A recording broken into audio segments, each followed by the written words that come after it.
intervention s'inscrit dans le cadre du colloque autour de la déclaration numérique.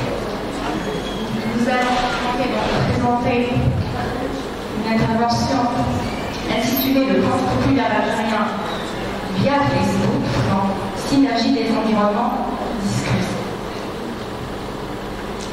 Donc, notre plan de l'intervention débutera par une introduction et nous tenterons aussi donc, de discuter un petit peu sur l'analyse du discours qu'on appelle l'analyse du discours traditionnel et passer. Donc, nous entamerons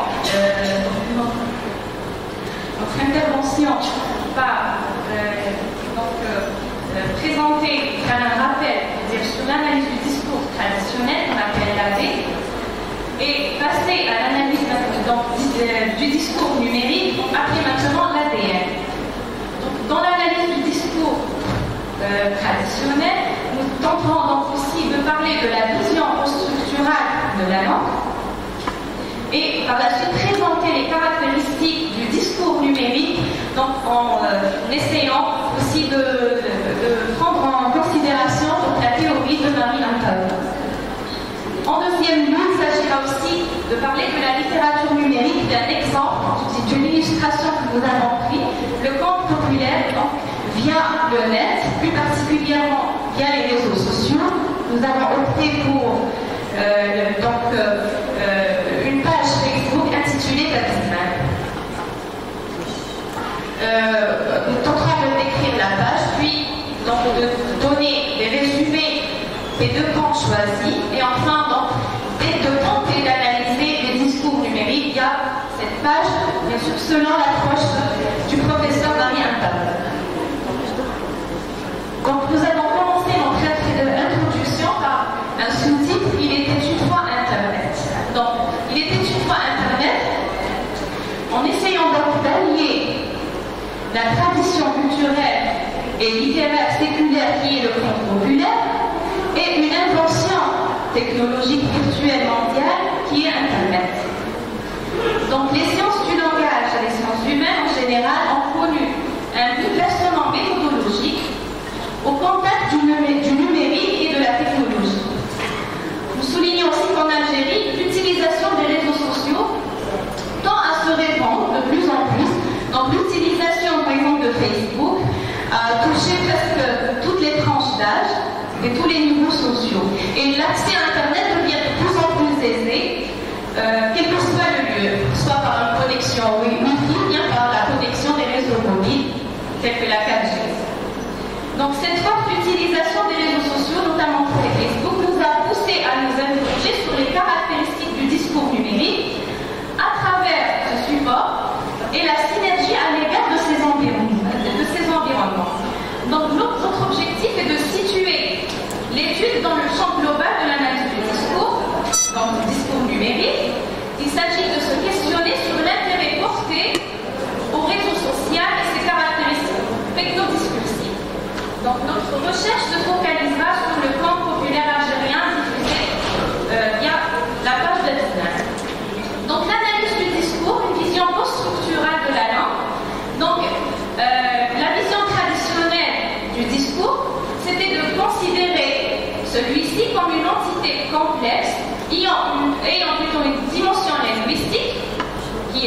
c'est-à-dire exposer ses recherches concernant le discours et les caractéristiques plutôt du discours numérique.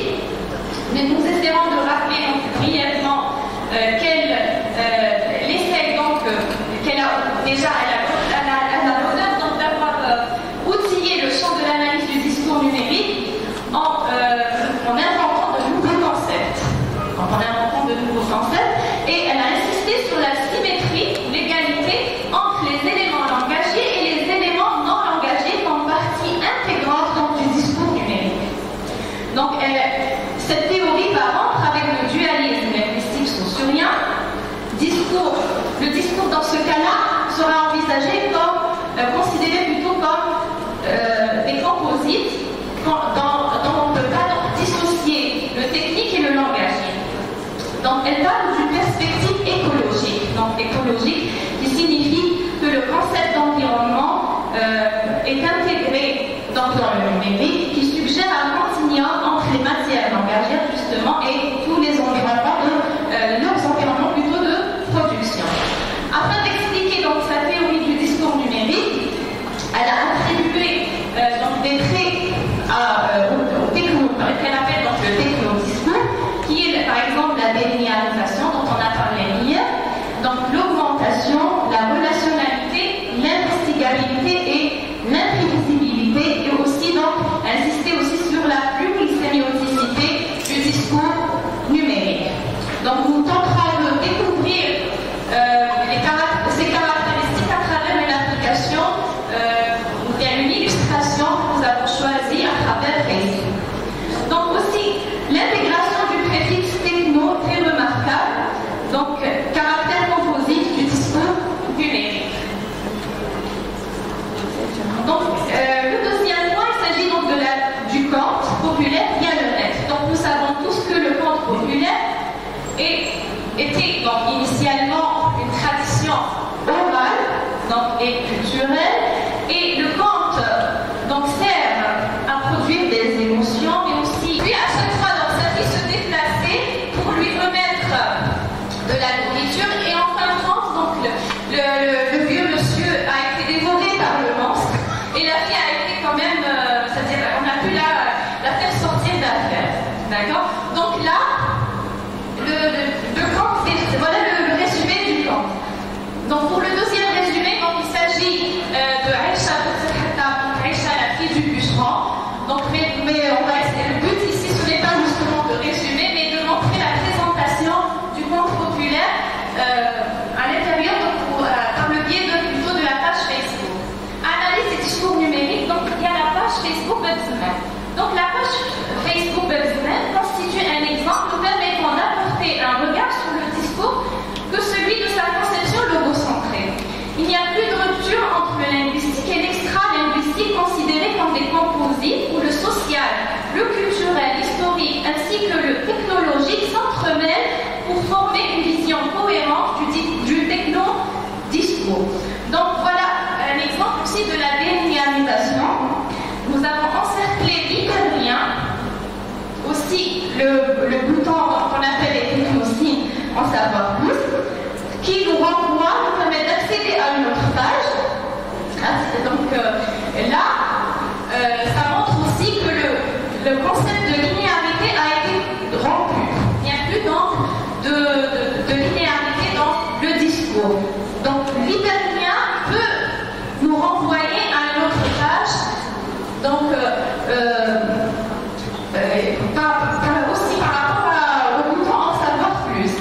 Le bouton partager permet aussi de partager, rediffuser le contenu de la page à d'autres contacts Facebook ou encore à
l'énonciation numérique est bouleversée par le concept augmentation, notamment dans les réseaux sociaux.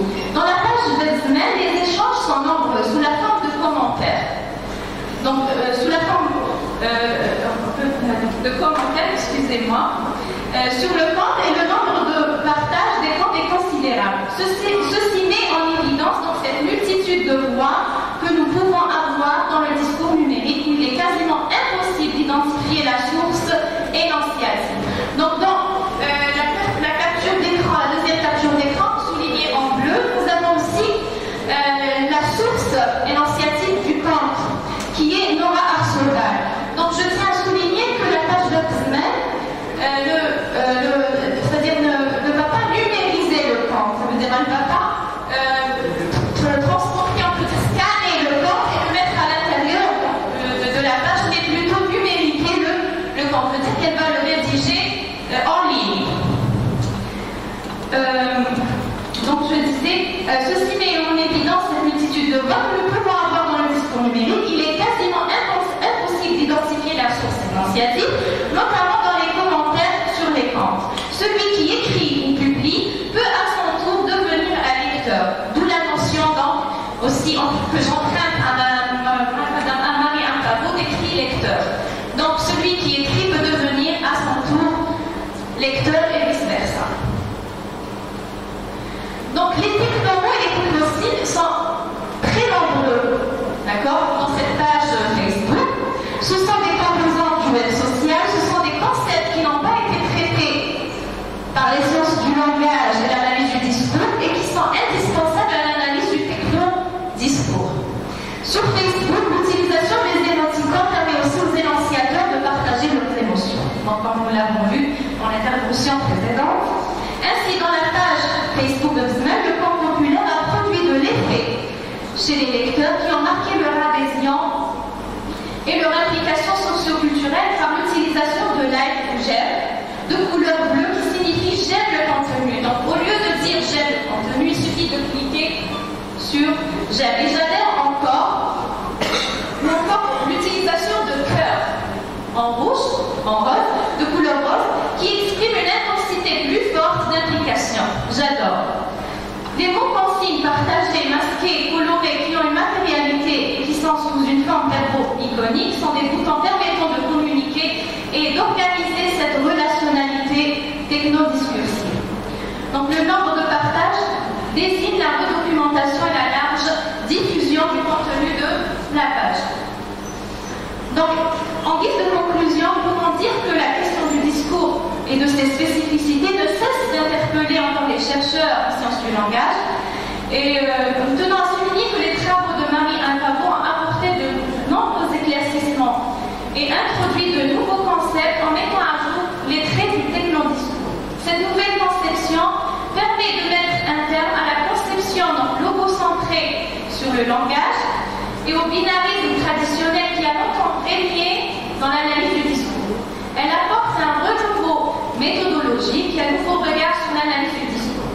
Donc, nous soulignons aussi que l'approche écologique nous a permis de découvrir cette synergie existante entre les environnements composant le discours numérique. Donc, le discours numérique n'est pas seulement le langagier, mais aussi le langagier, le technique, mais aussi le socio-culturel, l'environnement socio-culturel.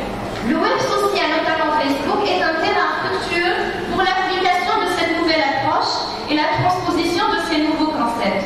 Donc le choix de la page de Xmen nous a permis de garder le cachet culturel algérien en mettant en relief une tradition ancestrale et un genre littéraire ayant marqué le patrimoine algérien de conte populaire. Donc le numérique a permis au conte populaire d'être diffusé à une échelle planétaire et être appréhendé autrement. La relationnalité des énoncés, des énonciateurs sur le web social spécialement, la délinéarisation, la plurimodalité, l'utilisation des composites. Donc tous ces éléments pourraient être exploités plus largement, donc dans le but de faire renaître une tradition orale sous une autre forme, dépassant donc le simple cadre d'un discours linguistique. Donc le compte via Facebook est alors introduit dans un écosystème qui modifie la nature des signes linguistiques. Il devient donc un exemple d'alliance et de synergie du langagier, du culturelle. Donc je vous remercie de votre attention.